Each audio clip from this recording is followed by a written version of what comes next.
All right. Life lesson number two. Life lesson number two of an entrepreneur is time. Time.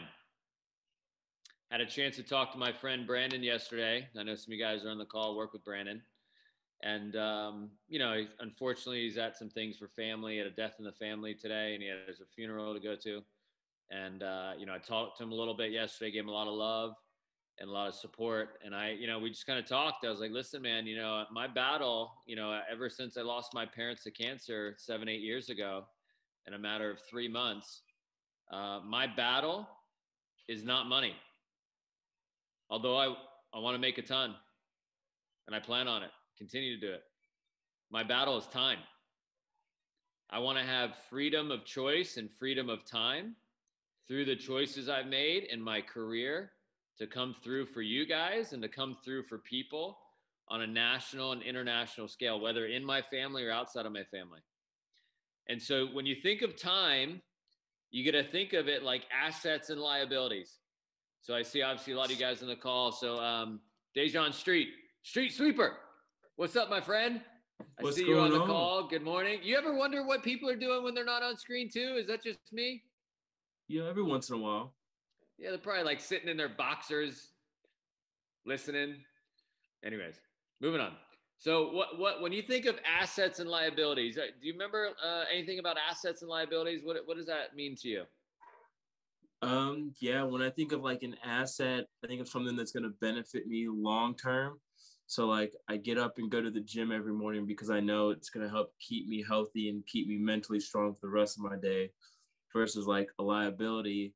If I stay up till 1 o'clock in the morning eating cake and cookies, I know I'm going to feel terrible the next day. Why are you picking on cake and cookies in the middle of the night? Oh, because I love them. We all do, right? We all do. So absolutely, right? So you got to ask yourself, a question I used to ask myself when I was young and I was thinking of my 20s, because I was always told what you do in your 20s is going to set you up for your 30s. What you do in your 30s is going to set you up for what you do in your 40s. And I just wanted to, every 10 years, I wanted to be in a better position. I played a bit of soccer last night. I have a lot of buddies, my team, and a lot of people I run into in general that are not in their 20s anymore, and people in their 30s and 40s. And I've realized if you don't start planning your future and start working towards something, you're going to be exactly where you are right now in 20 years. Still living in your parents' basement, still living in a situation where you're living paycheck to paycheck. And from what I see and what I hear from my friends, that sucks. It's not fun. And so you got to think to yourself, with what I'm doing right now, when you make decisions, with what I'm doing right now, is it helping me reach my goals or move towards my vision? Now, I'm not telling you don't sit in front of the Xbox and play FIFA or play, Call of Duty or whatever. Dude, you do that for sure. Have fun. But in general, if you do that 90% of your day and you have 10% towards your career, well, just so you know, in 20 years, you're going to be really good at playing Call of Duty. When all your friends are traveling the world, you're going to be sitting on your couch, probably overweight, eating potato chips, and playing Call of Duty, which, hey, if that's the vision you have for your future, that is okay. I'm not judging it. I'm just saying I don't want that. And I don't think you guys do either, right? So is it an asset or a liability? And I also think of that when I think of friends and I think of people I talk to. One of the hardest things that I had to deal with in my 20s is I was building the business. And I'll tell you, I ran into a friend last night who won't say any names or whatever, but he played soccer with my brother at Penn State. He's 4 or 5 years older than me.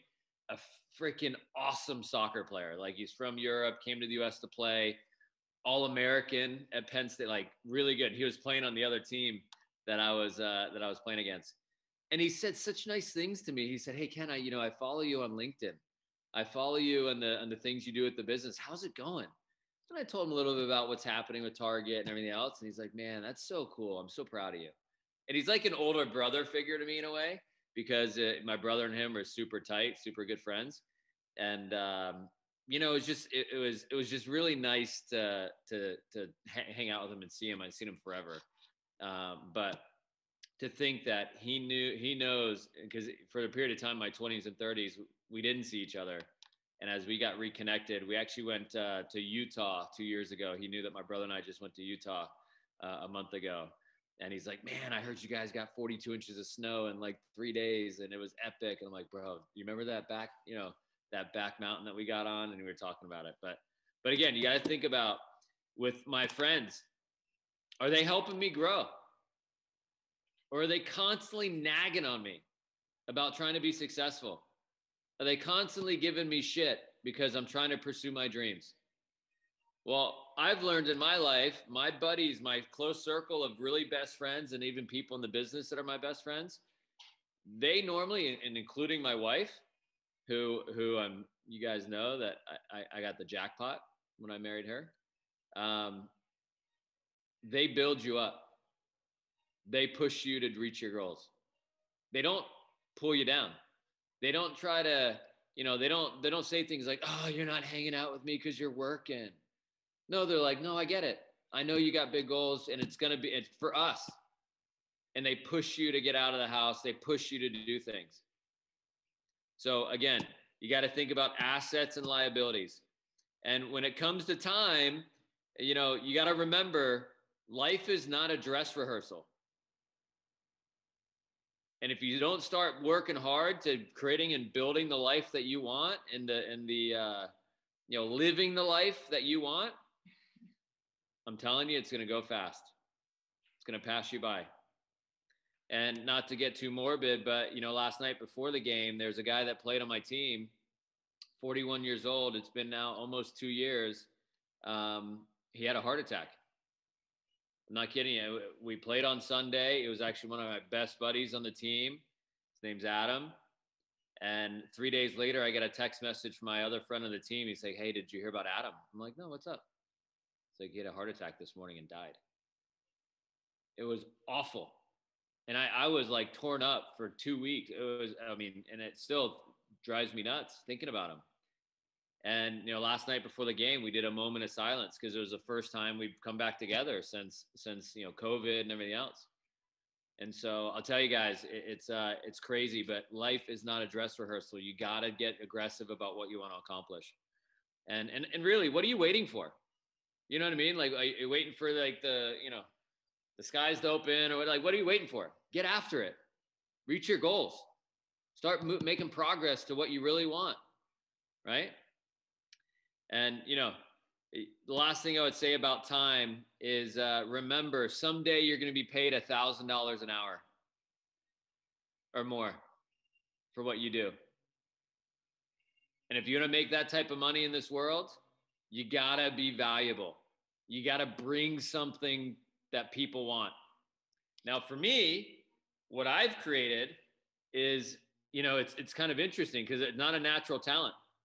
It's not a, hey, I play basketball, I'm 7'2" and I can dunk the ball. Or last night, some of you guys probably saw the NFL draft. A lot of these guys that just got drafted in the top 10, they're going to sign, 10, 15, $20 million. They sign their name and they're going to get a deposit.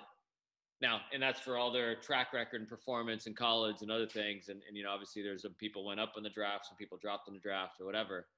But you got to know that in business, normally, unless you have a freak talent like that, which not many people have and not many people are able to kind of build on it and get to that level, you got to do something, one of two things. You got to do something people can't do, which is me, in my opinion, it's like professional athletes. There's a lot of people who just can't play at that level and don't have the skill or have the whatever. Or you got to do something people aren't willing to do. And in what we do as a business and what I do as a business, standing in a Target or a Sam's Clubs or a Walmart or whatever for a period of time, a lot of people aren't willing to do that. I think it's kind of silly. But some people aren't willing to learn a business or do the basics of a model to get a chance to, advance and run a location. But that's the rub in the business. That's the friction is keeping your head straight about what you're doing right now and the vision, that northern star of where you're going. So that's number 2, life lessons of an entrepreneur. Know how you spend your time. Think about how you spend your time.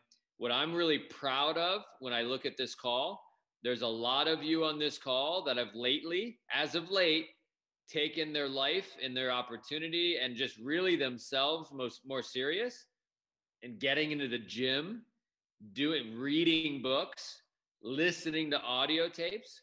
And I see people, like, it's so cool to me to watch people grow and really mature and start making a lot of progress to what they really want. So again, time. How are you spending your time?